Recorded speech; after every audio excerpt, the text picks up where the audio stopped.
Today we're chatting with Terry Cornick, who is the founder of Mr. Perfect. Terry, thanks for joining us. Thanks, Kat. So to start with, what is Mr. Perfect and how did it get started? So Mr. Perfect is a grassroots men's mental health support network. It started when I wrote a blog that led on from a book I wrote about my life, which I didn't want anyone to see, and it was really a case of self-therapy and help me tackle my own mental health issues. I then told some friends about my own struggles and actually had a great response from them, and we decided we should do something about it.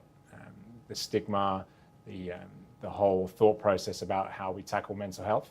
And although there are lots of events and things that happened that made me want to start Mr. Perfect, I also then read a report by Beyond Blue about men's connectedness, and that was the final key. It basically summarized that men, as they get past 30, have a lot more things to deal with that can essentially mean they lose contact with other people, friends, family, etc. And that can affect their mental health. So Mr. Perfect's focus is on men's mental health. What are some of the unique challenges that men deal with?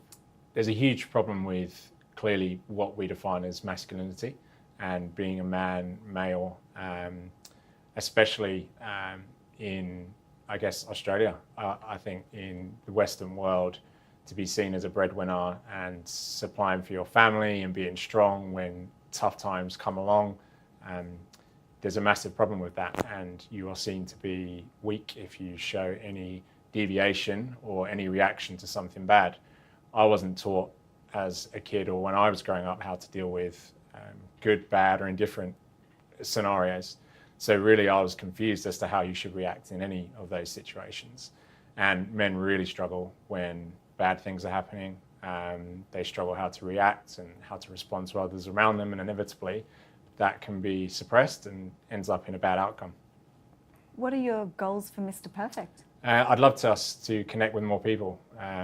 We don't have any lofty ambitions as such, but we would love to connect with more and more men and their partners and their families, to make sure more people understand about mental health and how it affects men, but also hope that we can spread our connection to other parts of Sydney, potentially other parts of Australia as well, on a face-to-face level at our meetups, but also online. We've got quite a few exciting things happening.